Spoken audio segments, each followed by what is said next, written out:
Good afternoon. Thank you for patiently waiting through that delay. We're having a little bit of technical challenge getting two more speakers on, but we're going to get started, and I'm sure they'll be on shortly. I hope that everyone is healthy and staying safe during this very challenging day. My name is Paul Tiao, and I'm the president of Community United Against Hate. I'll be your moderator today. Before I begin, I'd like to thank our panelists for joining us today. They're all incredible leaders, and we're fortunate to have them working for us and on us and with us today. I'd also like to thank our co-sponsors, which are listed on the flyer and the emails. They're too numerous to mention by name, but they're terrific, and they helped us to organize, conceive, and reach out to all of you who join us today. CUAH was founded 3 years ago by many of the speakers on this panel and many of you in the audience. And our mission, as many of you all know, is to unite our diverse community to combat bigotry, support victims of hate in Montgomery County and the rest of the DMV. And we're committed to combating hate crimes, bigotry, and discrimination based on race, religion, nationality, ethnicity, gender, and sexual/gender identity. Today's forum is a great example of our diverse community coming together to fight a very serious bias-related problem that has arisen as a result of the pandemic. We have a very distinguished group of panelists who will speak today about the nature of the problem locally and nationally, legal remedies, where and what victims can get assistance, and what we all can do on this call to address this problem. A few technical points before we get into the substance. Please use the Q&A function to post questions. Do not use the chat function. We disabled that. The Q&A works great though. Just send in your questions. We all as panelists can see those on our screen, and we'll respond by either chat, like in writing, or in our remarks, and everyone will be able to see the remarks and the thoughts of our panelists in response to your questions. Also, we are recording the webinar for future use, and we'll be posting that on our website. Those of you that weren't able to make it, we'll be able to watch that. And then without further ado, let me introduce our first panelist. So the Attorney General, Brian Frosh, is Maryland's 46th Attorney General. Prior to being elected Attorney General, Mr. Frosh served in the Maryland General Assembly for many years. His office recently released a guidance document entitled Strategies in Responding to Hate Crimes and Bias Incidents to assist community members in understanding Maryland's hate crime laws and to distinguish hate crimes from hate bias incidents, to encourage reporting of hate crimes and hate bias incidents to law enforcement, and to develop successful community strategies for combating this activity, such as considering the use of restorative justice practices, particularly where the hate activity can't be prosecuted as a criminal behavior. Thank you, Mr. Attorney General, for joining us today. Thank you very much, Paul, for inviting me. I'm honored to be here with this very distinguished panel. And I just wanted to talk a little bit about what our office does vis-a-vis hate crimes, hate incidents. The Attorney General is often referred to as the chief law enforcement officer in the state, but our mission is a much bigger mission than that. Our mission is justice. And except for the few Native Americans who survived the settlement of the United States and those who were brought here in chains, all of us, all Americans, are immigrants. My grandparents were immigrants who fled religious persecution in Eastern Europe and came here seeking a better life for themselves and for their children and their children's children. And I don't have a phone number for him. 240. From the moment I was sworn in, fighting hate, fighting discrimination has been among my highest priorities. One of the first things we did in our office was to issue guidelines for all law enforcement agencies in the state prohibiting racial profiling. We saw in 2016, right after the election, a spike in incidents of hate crimes, bias incidents, outpourings really of hate. And we found that there wasn't a hate crimes hotline. So we put one in our office, and if anybody witnesses a hate crime, wants to report a hate crime, you can call our office's hotline. The number is 866-481-8361. Again, that's 866-481-8361. We have seen the President of the United States continue not just as a candidate for president, but as the president, foment hate, bias. He has demonized immigrants and has, I think, caused a lot of the turmoil that we see in our country today that is based in xenophobia and racial hatred and fear. One of the first things that we did in our office was, and this is the very beginning of Donald Trump's presidency, within the first week, he issued the Muslim ban executive order. And along with attorneys general across the country, we went to court to stop it. And since then, we have repeatedly had to go to court to fight the terrible policies that this administration has attempted to put in place. We fought against the rescission of the DACA program. We fought against the border wall. We fought against what I think is the cruelest policy I've seen the United States engage in, certainly in my lifetime, and that is the separation of families, taking children away from their parents when they try to cross the border. Just yesterday, I joined Congressman Jamie Raskin in calling for the firing or termination of Michael Caputo. Mr. Caputo is an assistant secretary at the Department of Health and Human Services, and he is a person who has repeatedly tweeted hateful comments, especially at Chinese Americans, but at all Asians. And it is just astonishing to me that a man who is filled with as much hate as he is has been given a position of responsibility in government, let alone one that is extremely important. He's the director of communications for an entire government agency, United States government agency. As Paul mentioned a moment ago, my office has put together a pamphlet, a series of strategies. It's called Strategies for Responding to Hate Crimes and Bias Incidents. And it's available on our website, marylandattorneygeneral.gov. Again, that's Maryland Attorney General, all spelled out, marylandattorneygeneral.gov. So you can go to our website, you can reach out for that document. We have a director of civil rights full-time. Her name is Zanita Hurley, and you're also welcome to be in touch with her if you are experiencing hate incidents, witnessing hate incidents. We will continue to stand up for folks who are the victims of these crimes and incidents. We welcome any communications, contact, questions that anybody may have.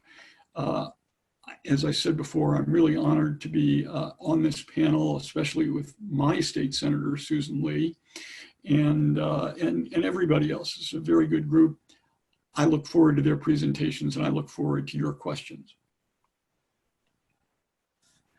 Great, thank you very much, Mr. Attorney General. We actually have a question that came in already. Perhaps we could ask you to address this. His thoughts on assembling guardian angel type groups for individual communities. I'm sorry, Paul, I couldn't hear you. Yeah.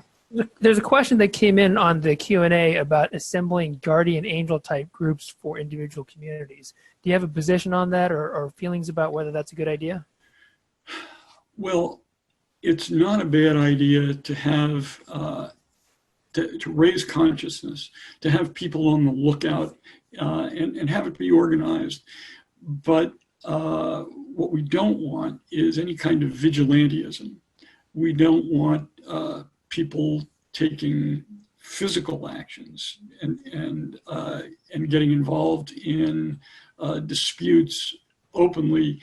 Call the police, call our office, call the state's attorney's office, but don't get involved in a situation that could inflame the hate situation and have it spill over into some kind of physical disruption and fight. Great, thank you very much. So our next speaker is State Senator Susan Lee. She is an attorney and she represents Legislative District 16 in Bethesda. And in 2014, she was the first Asian American elected to the Maryland Senate. And that's after serving for 13 years in the Maryland House of Delegates. She is the Senate Majority Whip, a member of the Judicial Proceedings Committee. She's a past chairwoman of the Maryland Legislative Asian American and Pacific Islander Caucus and past president of the Women's Legislative Caucus. Susan is a leader in passing landmark laws to fight hate crimes, domestic violence, human and labor trafficking, child and senior abuse, sexual assault, home invasions, crimes against immigrants, gun violence, pay inequity, identity theft, cybercrimes, and online fraud. I can tell you that that list doesn't even cover everything. Susan is an incredibly prolific legislator, and the list of laws that she has written and passed is extraordinary. In 2020, she led the passage of a bill that required background checks on the private sales of long guns and the True Freedom Act of 2020.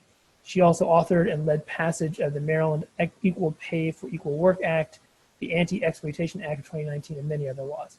With that, I'll turn it over to Senator Lee. Thank you so much, Paul, and thank you to our wonderful Attorney General Brian Frosh. A lot of laws that we pass in the General Assembly is because of our wonderful Attorney General Brian Frosh. As Paul said, I'm State Senator Susan Lee, and on behalf of myself and my colleagues in the Maryland General Assembly, I'd like to express our heartfelt thanks to you, Paul, and to the Communities United Against Hate, and the co-sponsoring organizations, which there are many, for putting together this wonderful forum that's so important for us. And again, special thanks to our Attorney General Brian Frosh and the Montgomery County Office of Human Rights Director, Jim Stowe, friend of mine too, and especially Meredith Weissel of the Anti-Defamation League, and of course our community leaders, retired Judge Chung Pak and Ariani Ong, for their extraordinary leadership and work and in fighting hate. It's so vital and important that we in our community know what is available to keep us safe in these very challenging times. While the Maryland General Assembly, we had to adjourn early. We just want you to know that we're still working for you, even if we're working at home. And we are partnering closely with our federal and local partners to keep you and your family very safe during these very scary times. Despite the time running out, when we were in session, we were able to still pass some pretty good legislation dealing with fighting hate crimes. One of our bills dealt with changing the standard to better be able to prosecute a hate crime. And also a bill that would allow us to effectively prosecute a hate crime where it involves like placing a symbol like a swastika or a noose on a church premises or on a synagogue. And also we passed a bill dealing with reporting hate crimes too. And we're hoping that our governor will sign these bills into law. And a lot of the advocates that are our panelists here today they were very critical in helping us pass those laws.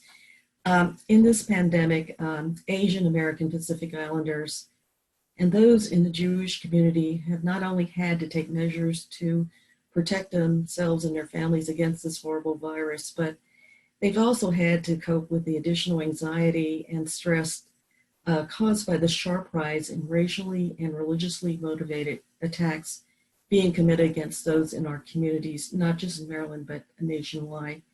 This dangerous phenomenon, of course, has been made worse when political leaders in top positions of trust are referring to COVID-19 as the Chinese virus, or Kung Fu, which have fueled the rise in xenophobia, intolerance, and violence against Americans of Asian and Pacific Islander descent. I think our Attorney General mentioned the recent remarks, maybe not recent because he's always spilling out some hateful language of the Assistant Secretary of HHS, Michael Capano, who's just kind of not helping things at all.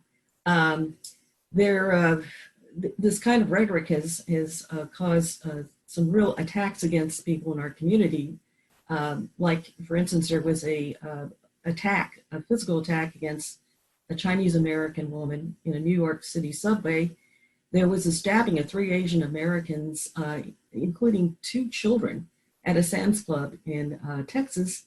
And there's been countless attacks that even I think the FBI knows about now against Americans of Asian descent all over the country. And our restaurants, of course, and our businesses haven't been doing too well. They've been adversely affected by this rhetoric. And despite this hostile environment, Asian Americans are really doing their part in the fight to defeat COVID-19, such as I just have to give a shout out to our wonderful, dynamic Maryland First Lady, Mrs. Yumi Hogan, who was able to secure 500,000 test kits from South Korea. Her leadership, her compassion, her swift action, she accomplished what even other governors or the White House couldn't do. So we're really proud of her, that she is an Asian American, but also the First Lady and a leader has stepped up. We're truly thankful too to our Chinese and Asian American community leaders for stepping up to raise substantial funds to obtain donations of hundreds of healthcare equipment, hundreds of thousands of PPEs and medical equipment for our healthcare providers and first responders. They, I believe, are our American heroes. And despite these horrific acts against our communities, they swiftly sprang forth to action to do their part, and even more, united in this battle to lift our country out of this horrible pandemic. And Judge Chung Pak will speak about the substantial donations they've already made. And we have heard that they're even making more. So it's very imperative that our top elected and government leaders speak out and speak out strongly to denounce these racially and religiously motivated attacks.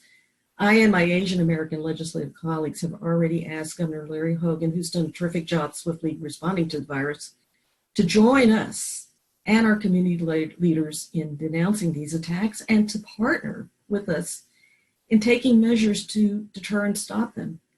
Already, our wonderful Attorney General has taken action. Senator Chris Van Hollen, Congressman Jamie Raskin, and other members of the Maryland Congressional Delegation, and my own Montgomery County Executive Mark Elridge. They've stepped up. They denounced us. They've done something.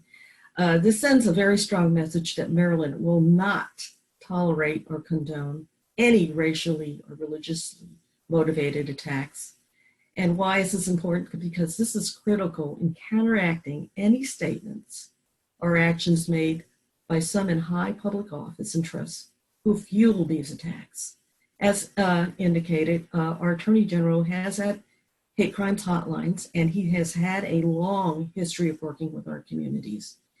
So please call, if there's any attacks, or you believe you've been the subject of attack, please call law enforcement and the Attorney General's hotline and the other hotlines that will be mentioned by our other panelists today.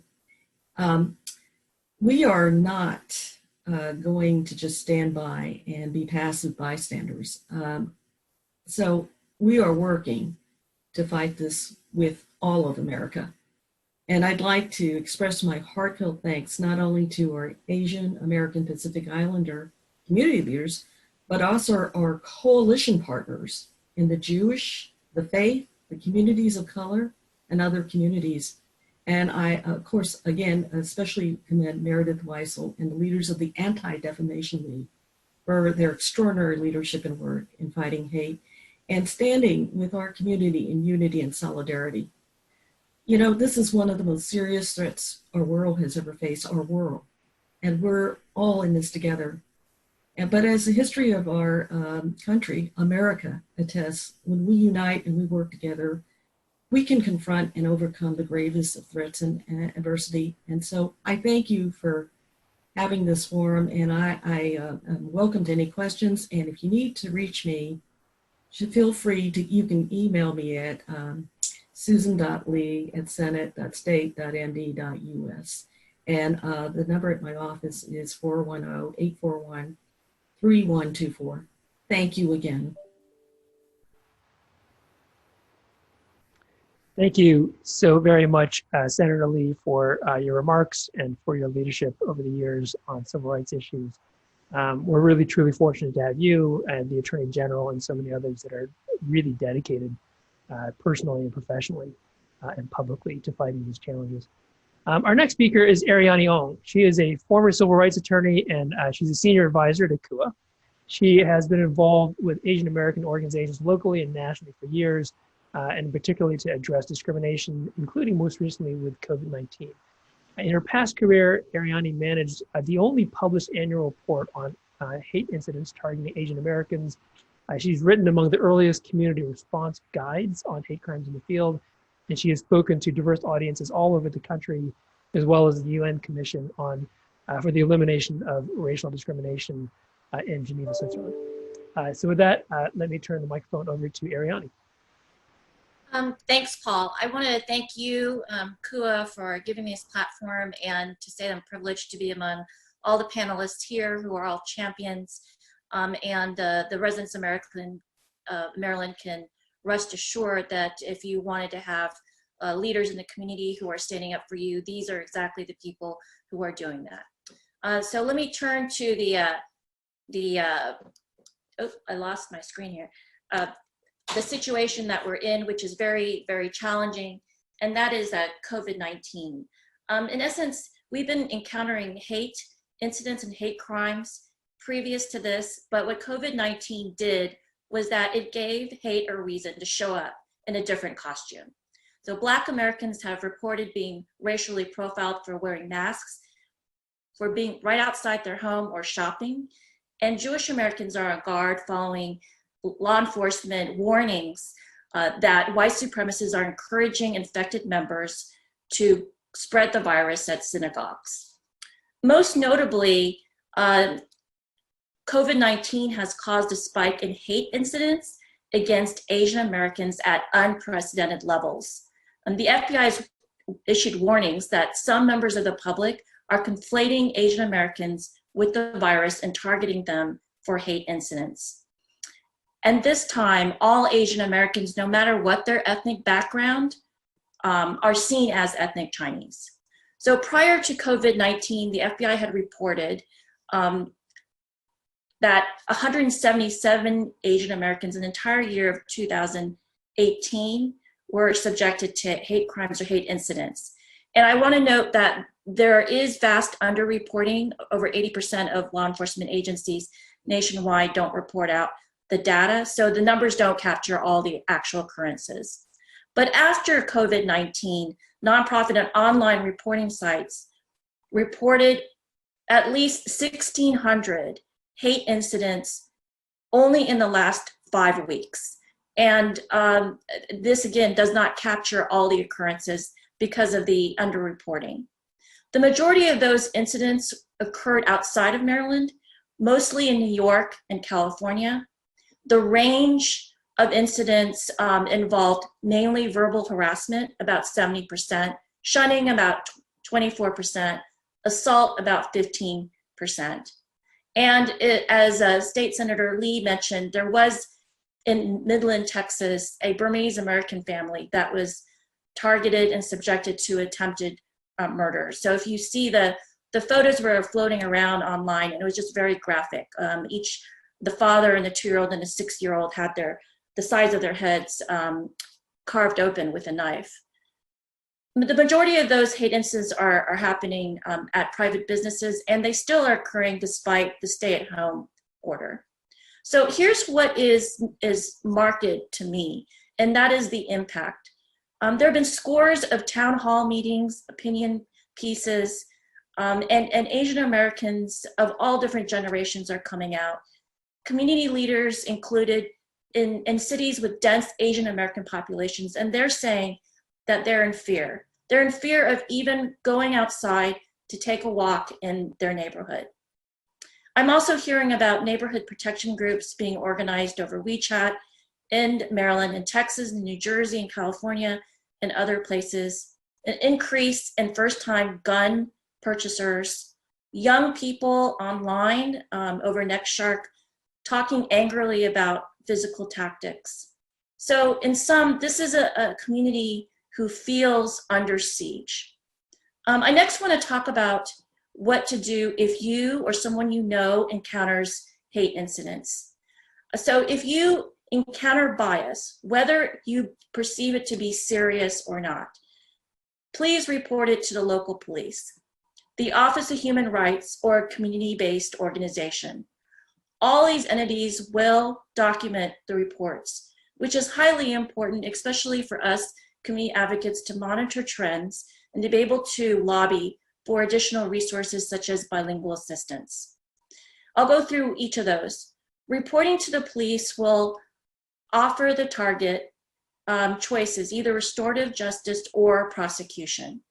Reporting to, in where I live, Montgomery County, the Office of Human Rights, I'm going to defer to Director Jim Stowe to talk about their services, but among them is financial aid. If you report to the Montgomery County Office of Community Partnerships, they will connect you to social services provided by other government agencies and also a bilingual line. Some people do not feel comfortable reporting to law enforcement agency. This is true of many people in the Asian American community, in which case they turn to community-based organizations as an intermediary to interact with the police, with the government. And there are other elements within the community-based organizations where advocates can also lobby for stronger anti-hate crime laws and social services and bilingual assistance. So what you see here on the screen is one of the reporting websites. If you don't have anything to write with and you just want to remember something, hashtag stop AAPI, which stands for Asian American Pacific Islander Hate. If you Google that, that'll get you to a website by there's a group in Los Angeles called the Asian Public and Pacific Policy Council, in conjunction with Chinese for Affirmative Action and San Francisco State University, who has recorded 80% of these hate incidents in the 1 month that they've had a website up. Next slide, please.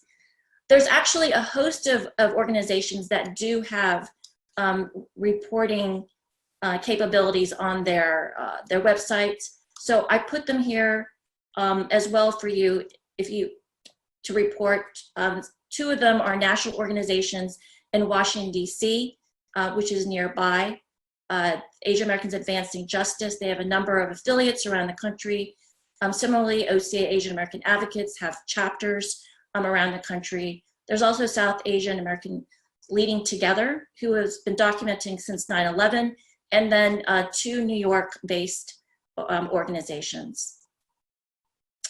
Advocates, as I mentioned, use this data to lobby for stronger laws. And additionally, we provide that information to congressional leaders. In recent weeks, the Congressional Asian Pacific American Caucus has issued multiple statements denouncing Trump's use of the Chinese or Wuhan virus, or one of his officials, the Kung Flu virus, because of the connections to the spike in anti-Asian violence. Next slide, please. I wanted to also mention that there are ways that you can take action but not inflame the situation.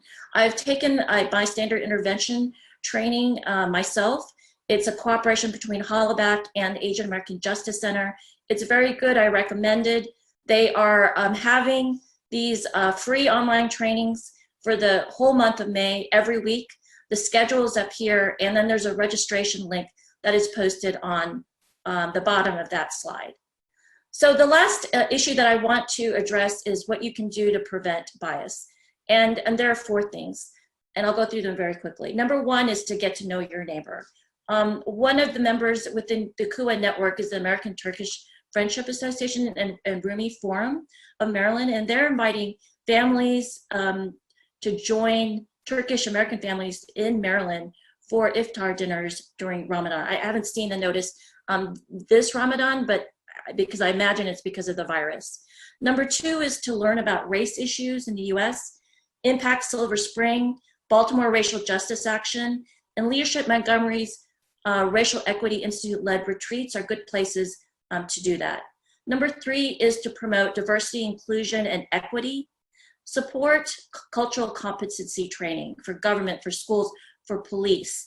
I would like to see especially more Asian American trainings in all of those agencies. After 9/11, one of our other CUAH members, Sikh Kid to Kid, have been educating educators on Sikhism. Also volunteer. You know, another plug for CUAH, we have a project called Youth Creating Change, where you can volunteer to help administer grants to high school students around the country who are coming up with these tremendous creative projects that are promoting diversity. And you know, depending on your skills, you can also facilitate a training. I also want to plug, coming up on May 11th and 12th, there's a PBS 5-part film series on Asian Americans. Watch that, talk about it with your neighbors. It's one way to get the public to enrich their understanding of Asian Americans. The last thing is to build coalitions. And here's my favorite part. The silver lining in these dark times is that I've seen public exchanges of support between Chinese American and Jewish American organizations. I've also seen Japanese Americans who, but for the virus, would have come to DC in a caravan after having hosted paper crane parties, and they would have brought that to support the closing of the camps. So in closing, it's a difficult time, but fortunately, because of the champions that we have and the hard work that you and the community have done to make Maryland and Montgomery County an inclusive environment, we have not seen some of the incidents that we've seen around the country, but that's not to say that we not be vigilant and also continue to enrich our understandings of each other. Thank you. Thank you so very much, Ariane. Your depth of knowledge in this field is always impressive, and that was really illuminating and very, very helpful. And I really appreciate your point about coalitions. I think that this town hall is a good example of how we're trying to build a coalition and how we're trying to build a community-wide effort to address this challenge. And so many of the co-sponsors and so many of you on this panel are from diverse communities, however you want to define your community, however you want to define yourself. And so it's really a beautiful thing when we're all coming together to fight this rather ugly challenge.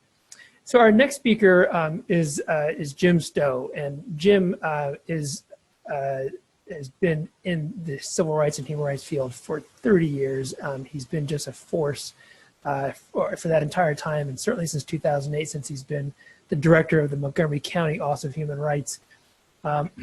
That office, as he'll tell you much more, is in the field of human rights and civil rights, and their job is to investigate and enforce anti-discrimination and civil rights laws in Montgomery County in the employment, public accommodations, housing, and commercial real estate contexts. In addition to their investigative team, they also maintain and manage the Committee on Hate/Violence, which brings community leaders from across the county to the table to help the county and advise the county on how to address these challenges. They also organize many trainings and awareness activities. And they're really a terrific office and an important resource for those of you that are in need of assistance or that want to direct others who have been victimized and they could use some help. Jim has just been a tremendous supporter of these types of activities for years, and it's really a pleasure to have him with us today. Jim? Jim, you're on mute. We can't actually. There you go. I think I'm ready to go now. Thank you all. Paul, thank you for your leadership in Community United Against Hate. From the very beginning, you've been a real force in moving that forward, and all those who have been joined with you in that effort, we want to thank them as well. But truthfully, Paul, you've been a real factor in all of this. So thank you for your leadership. And I mean leadership in all of this. Really appreciate you. And all of my colleagues who are part of this call, they want to thank you as well for all you do and contribute to our community. It is indeed a great, I think, privilege is what I want to use here. Being a member of this community because of such leadership as has been example today in this program and it's part of the work that they do every single day. First and foremost, let me just simply say this, that hate and intimidation against any of our residents is unacceptable. First and foremost, I think this is the thing I want to make sure gets said today, and in some instances may in fact be against the law here in Montgomery County. We as a community are here not only to endorse this as a public policy, but strongly advocate its compliance by all of our residents. This comes from our county executive, Mark Elrich, to our president of county council, Sidney Katz, and all council members, and all of us who are called Montgomery County home. So we say that as a prerequisite to my comments that will follow.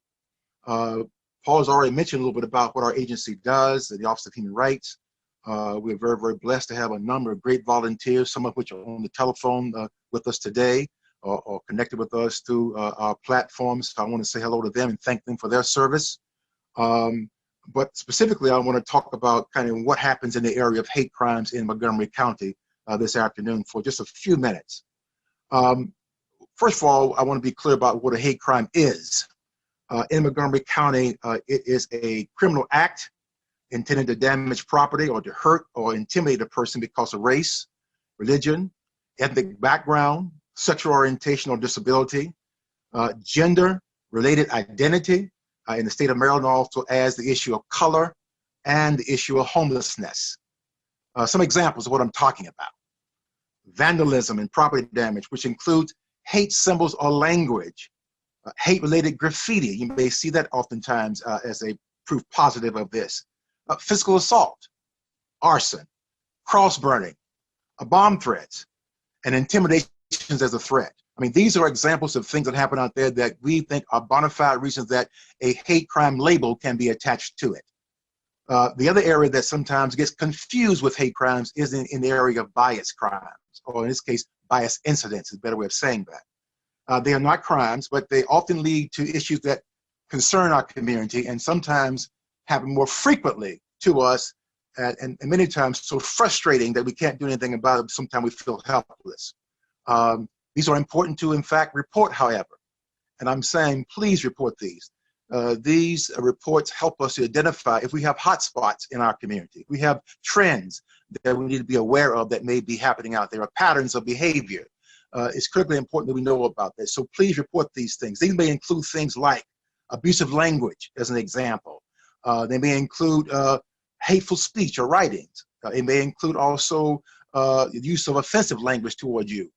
These are things that, again, by definition, don't rise to the level of being a crime in our county, but clearly are incidents for which we want to make sure we keep records of, and we are in fact aware of these kinds of things.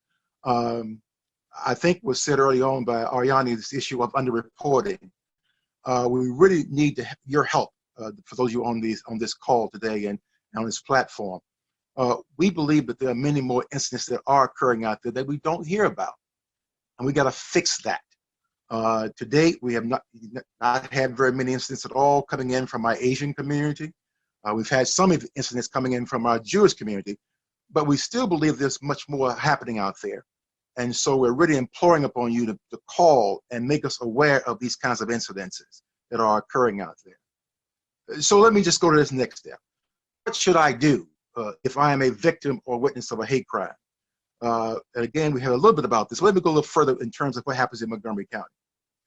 If you are in danger and can safely do so, call 911. Now, if the situation you're in is not an emergency, call then the non-emergency number for the police department here in Montgomery County, That number is 301-279-8000. You've already heard our Attorney General talk about the State Attorney General Hate Hotline, 866-481-8361. If you are experiencing or witnessing a hate crime in progress, call 911 regardless to make very sure you get help. And please out there, do not try to confront your perpetrators. Leave that to law enforcement. And then after the event's over, please call our offices at 240-777-8450 to file your complaint. Now quickly, steps to remember. Report to the police. Do not alter or remove any evidence of a hate crime. Contact our office. When you do so, you may be in line for something else that happens that is available to us as members of this community, which, by the way, is not available to many communities. It's called the Partnership Fund. The Partnership Fund is actually a fund that's set aside as a main program of our county government to assist victims of hate crimes, to recover your property losses, and also if you've in fact had any sort of personal injury. The fund provides up to $2,000 for property losses per each incident, and up to $4,000 for personal injury, and up to $8,000 in any given year. I mentioned early on, at least was mentioned early on by Paul, the Committee Against Hate Violence. This is a group whose 15 members are appointed by county council, by county executive and approved by county council, whose main task is to not only help with the partnership fund, but also to be engaged in the work of ensuring that we monitor hate violence activity, we educate the public about ways of preventing the occurrences of hate and bias crimes, provide support to victims of hate activity, and recommend and support legislation focused on the elimination of hate activity in our community. So I want to make sure that we also acknowledge those on the line who may be part of the Committee Against Hate Violence as well today. Your complaint also could be a violation of Montgomery County law. Section 27.22 of the county code refers to intimidation as a crime in Montgomery County.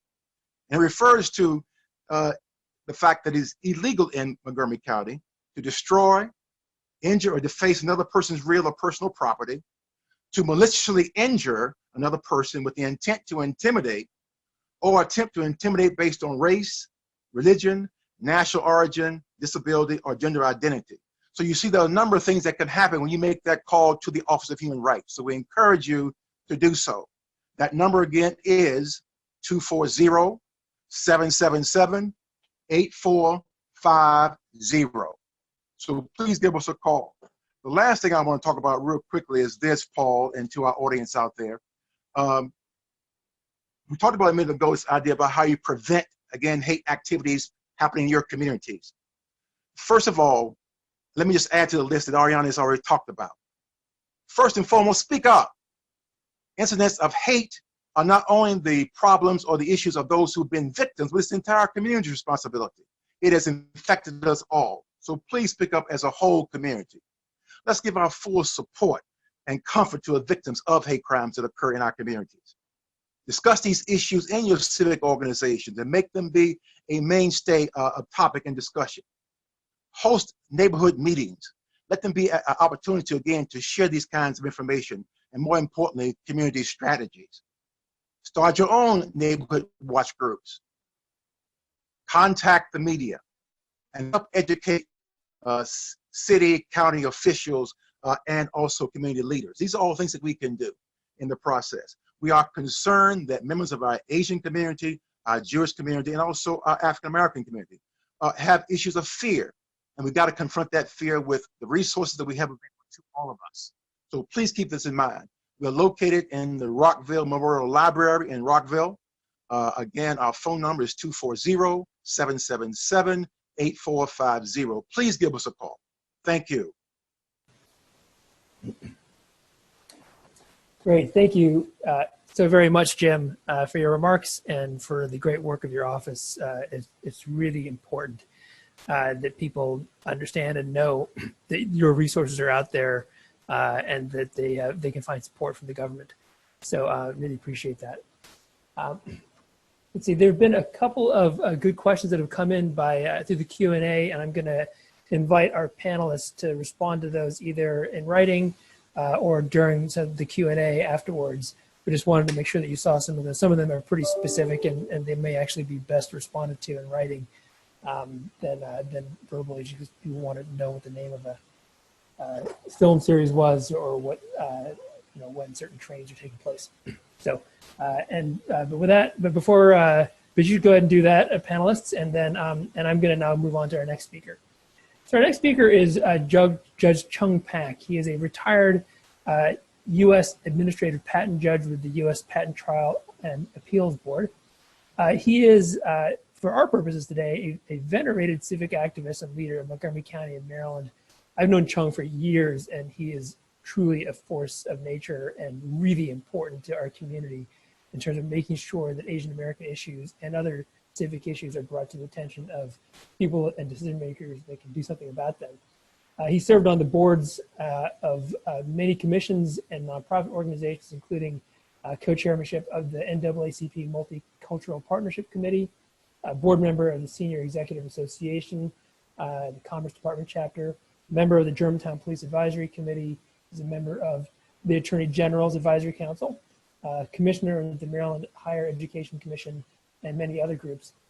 His really extraordinary life story has been featured in the Montgomery Gazette as one of 40 who cared, and other articles, and an Asian Fortune article. U.S. Senator Barbara Mikulski was quoted saying that Judge Pak has spent a lifetime fighting injustice and inequality. His story is truly an embodiment of the American dream and an example of leadership with compassion and commitment to public service. And I personally can attest to that. So without further ado, I'm going to turn it over to Judge Pak to talk about some of the things that Senator Lee mentioned earlier about how it is that the community, and in particular the Asian American community, is working to help protect Americans in our current challenging crisis.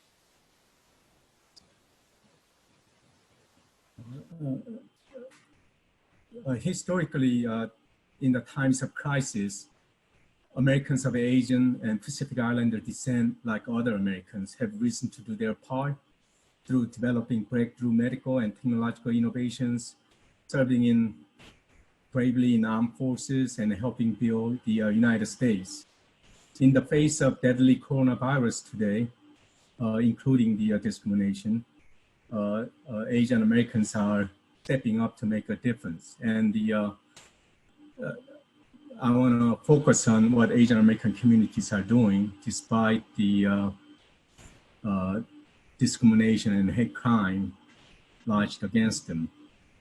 So I have quick examples of some of the work done by Asian American organizations.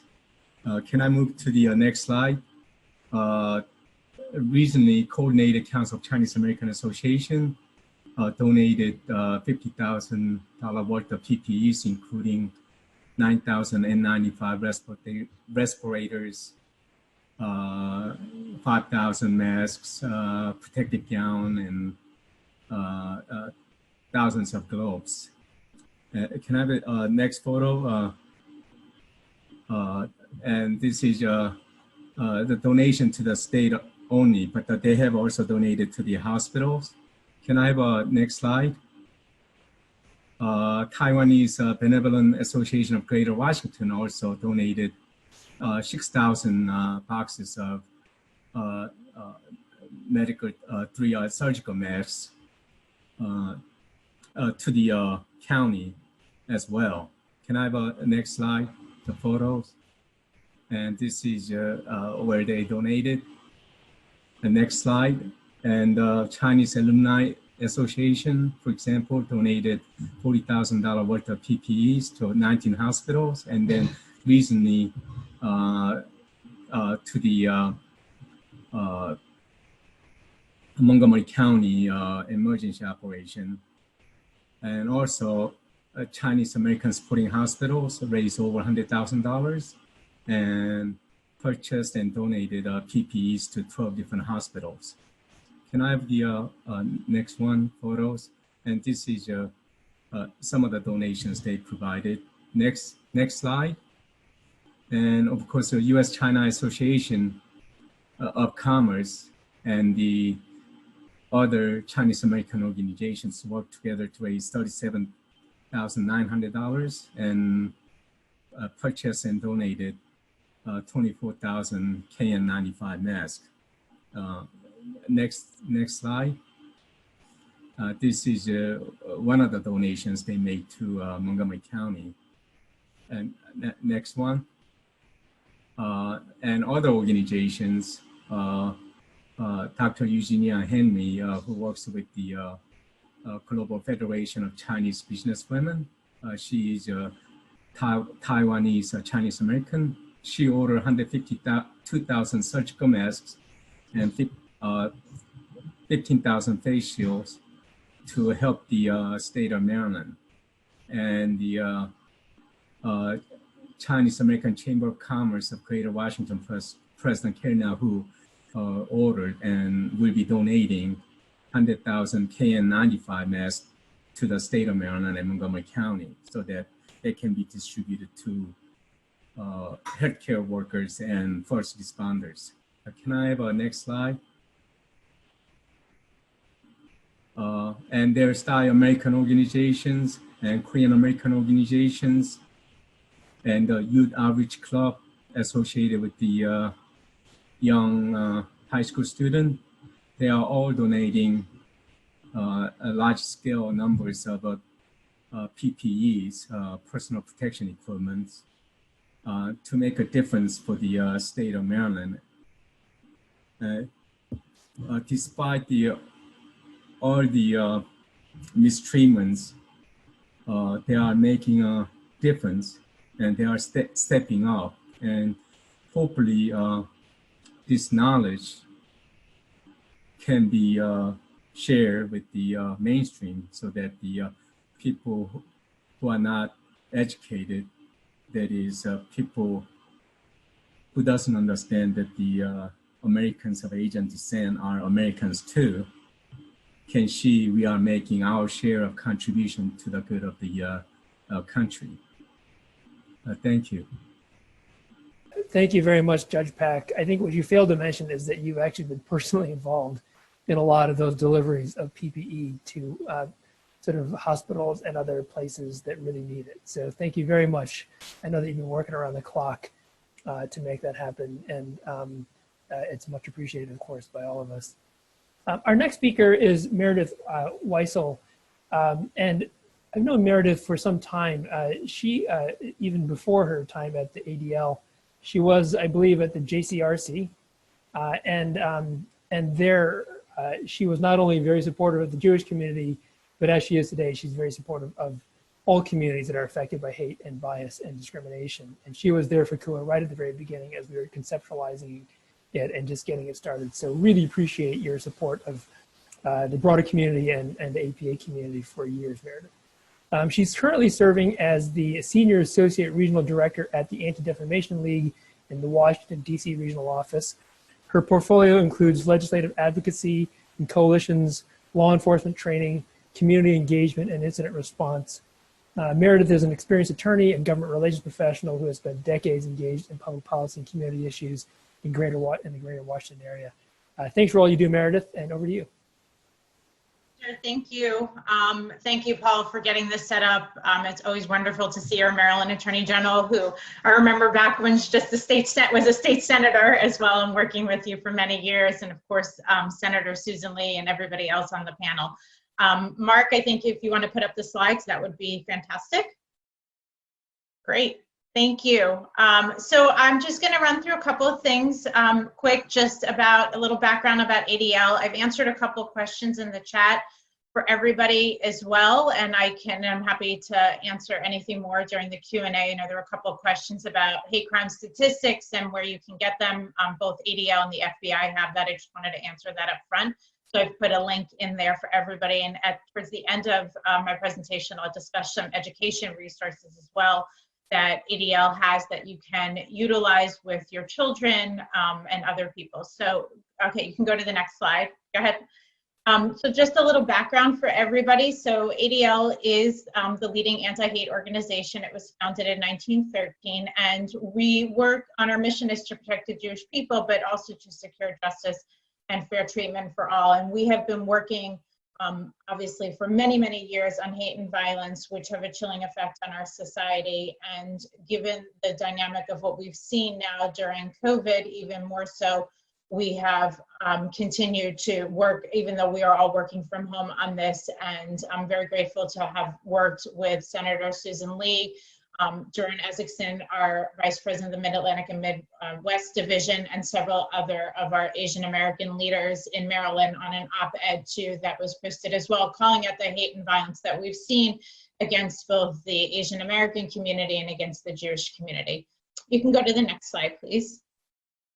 So just a little background on ADL, what we're doing right now. Obviously, we are fighting anti-Semitism in the US and globally, but we're also working to combat hate and protect our communities online. And particularly, I want to highlight the online piece, because since we have been at home and people have been at the stay-at-home orders, we have still seen an increase of hate and bigotry in the cyber world. And I'll talk a little bit about that.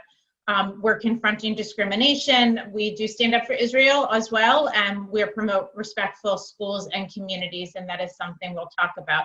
But ADL responds to incidents of bias and bigotry, not just for anti-Semitism, but we do research and track and expose extremists and hate groups, white supremacist organizations, and there's a recent blog that I'm happy to share that we've put out from our Center on Extremism in relation to some of the reopened protests that we have seen, and some of them, not all, but some of them have had some extremist ties to them, or we've seen some extremist folks that have showed up at them. So we do provide expertise on domestic and international terrorism. We, of course, work with our law enforcement partners, and one of the things I'll highlight towards the end is how we do develop and deliver education programs to really, which is, I think, why we're here today, to build an inclusive and welcoming communities for all of our children in all of our schools. So you can go to the next slide, please. Go ahead. Okay, so throughout this outbreak of COVID-19, of the coronavirus, we have seen incidents of bias and harassment nationwide, and we are tracking extremist use of the virus to advance their racist and really conspiracy theories. And these are sort of the main highlights. We've seen power greed, that it's a tool to kill the Jews, also that the Jewish community started it, China-related nicknames, insulting and exaggerating Chinese habits and heritage, fear of all Chinese people. We've seen some anti-immigrant sentiments, and also that the coronavirus was manufactured. And I want to just apologize or give a sort of a disclaimer, fair warning. Some of the images that I'm going to share, which are some of the next slides, do have some graphic features to it, and maybe bothersome to some people, but it's important that we do understand what we are seeing. So you can go to the next slide, please. So one of the things that we have seen as the coronavirus has continued to surge globally, we've seen anti-Semitic, xenophobic, hateful messages, xenophobia, conspiracy theories. These messages spread hate and misinformation. It causes fear and anxiety. And some of these are old tropes, but they are now what we would say repackaged in the modern pandemic. And one of the things that we've seen is the power.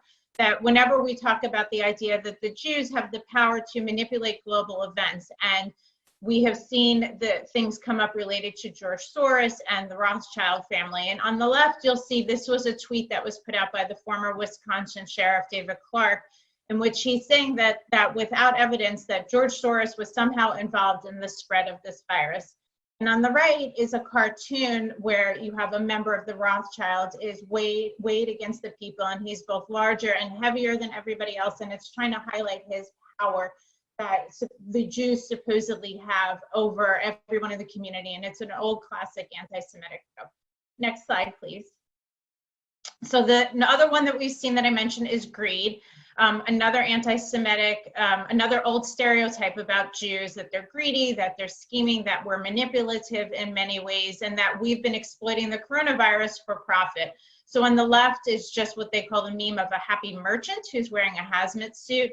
And he has the symbol, which has been linked to the coronavirus among some extremists. And then on the right, you have a stereotypical Asian man who is coughing on Uncle Sam, and they're saying, how does Uncle Sam respond? Well, he hands Jewish financiers a check for $1.5 trillion. And this is highlighting the idea that the Jews are profiting and that we have influence over the government, and then it's tied in with the Asian man coughing. Next slide, please. So as Senator, this is just, another couple of examples of greed that we've seen, some other tweets that have been going around that, as I said, the Jews and that the stock market is tanked, and apologize for some of this harsh language, but that it's all a conspiracy theory. Next slide. So the next slide talks about, Senator Lee highlighted this in the very beginning, some of the nicknames that we've seen related to this. And instead of expressing and talking about it, calling it the coronavirus or COVID-19 by the medical name that has been used, we're seeing these China-related nicknames, the Kung flu, Winnie the flu, China virus, the Wuhan virus. And this is a major expression of xenophobia, and that people have been given the coronavirus all these different nicknames, and it's really a way to stigmatize and scapegoat the Chinese people. And it's obviously, we know it is completely wrong, and it is not the official name that has been designated by the International Committee on Taxonomy of Viruses. And that's really what we should be doing. And ADL and I think everybody else on the panels on this call and all the organizations supporting this have been saying that in calling out elected officials in particular, or others in the media, when they call it the Chinese virus, because all that does is perpetuate the hate and targets our Asian American community for harassment. Next slide. The next slide related to it is what I mentioned earlier, the fear of all Chinese people. These are actual pictures from Instagram and Reddit, which are mainstream platforms that I'm sure everybody on here is familiar with. And again, it's saying that Chinese people caused the virus, they're responsible for spreading it. That you should, if you see somebody from China, you should, or who is perceived to be of Chinese descent, you should be running the other way, looking the other way. And again, it's the fear because of their ethnicity. So the next slide, please. The next slide is specific. We've also seen not just against the Jewish community and against our Asian American community, but just in general anti-immigration sentiment. And these are hateful messages that are trying to frame the coronavirus as a foreign disease, and that if we just keep all foreigners out, this is their phrasing, that this never would have happened. And on the left is what's called Telegram, and it posts the faults of our diversity and multiculturalism, and that's the reason for the spread of this virus, and that we are all anti-white, and we need to remember who is responsible. And on the right is actually from Twitter, and it has the hashtag is travel ban now. And this we've seen throughout from the beginning, and it's citing what they believe is actual medical advice. And again, it's veering into opening up xenophobia and xenophobia. And these are two tweets that we're seeing continuing with this kind of hashtag, and that the Chinese people are at fault for this. The next slide, please. The next slide, I just want to give you some actual other real world examples of what we have seen. So we have seen, as Senator Lee mentioned, there was an Asian woman and I believe actually an Asian man who were both assaulted on the New York City subway. And what we're seeing is increased reports of anti-Semitism and xenophobia in the real world, people physically being harassed before obviously the stay at home was put in place. And we're also seeing other white supremacist group, what we're calling the American Identity Movement, and also the New Jersey European Heritage Organization that has been posting propaganda that in public spaces to scapegoat our immigrants. If you could go to the next slide, which is also related to this, these are some other real images that we've seen, and I want to just highlight them so you understand how, what we need to look for and how we can combat it. The close borders, stop all immigration, deport the illegal aliens, and those are some of the things that we've been seeing and highlighting. So next slide, please. So go ahead. Great, thank you. So what can you do? Well, obviously, and I know it was mentioned earlier, Jim mentioned it, respond and report. We need to make sure, first of all, immediately contact law enforcement. If you are uncomfortable, You can also call ADL, and I believe I may have it in here. If not, I'm happy to post it in the chat, the link how to respond and give an incident report to us, because we work directly with law enforcement, and I know some people in some communities are uncomfortable reporting directly to law enforcement. We can help you do that, encourage you how to work through that. Next slide, please. And then how really, these are some of the education resources that I'll talk about. So how do we combat the hate in your community? So you can respond to incidents and crimes.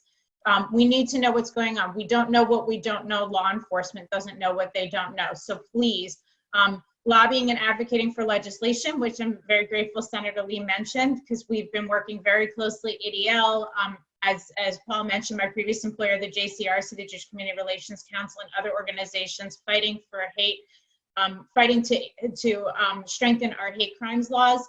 ADL also has some education programs called Words to Action, No Place for Hate in a World of a Difference. We also mobilize our communities through other activities. And next slide, please. So I'm going to talk about just real quick, and then I'll wrap up some of the education resources. So one of the things I don't actually have in here that I will post in the chat is that we do have a new education resource that is online related to coronavirus. Students can use resources and activities in the lesson to really to expand their understanding of how the COVID pandemic has been increasing racism against the people who are of Chinese or Asian descent. And there are activities that you can do. There are online forums, and this is something that I think is really important for our students to understand what's going on in the community, and our children, because this is really hard for them. We know that, and we need to be showing strength for them, and we need to be sharing facts, and we need to be speaking up and how to be an ally. And so the Good Fight Toolkit, which I can also send out after and send out a link, those are the kind of things that we can help with. Next slide, please. These are just some other online resources. If you go to adl.org/education, it'll have a couple of resources, and we'll have some links there specifically related to coronavirus and what's been happening. And then I think I just have a couple of the last slides. I think we're just about done. Okay, so this is the reporting tool, how to report, that was in there. You can always contact me at the regional office or any of our other staff. And one thing ADL's been doing, we're fighting hate from home. We've all had to obviously change what we've been doing. And fighting hate from home, we have a series of webinars. Some that have already been held are online, and then there are more coming up. So you can sign up for the webinars, and it's ways for you, everything from Zoom bombing that we've seen affect the religious communities and other organizations initially when everybody went online, of people who have come on the screens who were not invited to the meetings and citing some real hateful messages. And then the last slide I think is coming up. That's my contact information. And with that, Paul, I'll turn it back to you, and happy to answer any questions. I think some more stuff came in the chat, so I'm happy to take a look. Thank you. Great. Thank you so very much, Meredith. Really informative and very helpful and disturbing slides, but really, really appreciate your presentation and the breadth of the presentation. We only have a couple minutes left. I think that most of the questions actually have been addressed, but there's one in particular that I think are a couple that kind of go together, and they concern not only statements made by some of our national leaders that have exacerbated the problem, but I guess the question is, what are some of the statements that are being made by some of our national leaders to address this challenge and to encourage people to speak about this in a way that is not biased and that does not target certain communities? And so I'm going to actually turn to Ariane to talk about a resolution by Representative Grace Ming and some statements by some of our national leaders about this challenge, just so that people are aware that that's happening and that may actually be influencing sort of how the media talks about it and how others talk about it, which was actually one of the other questions. So Ariane, do you mind speaking about that?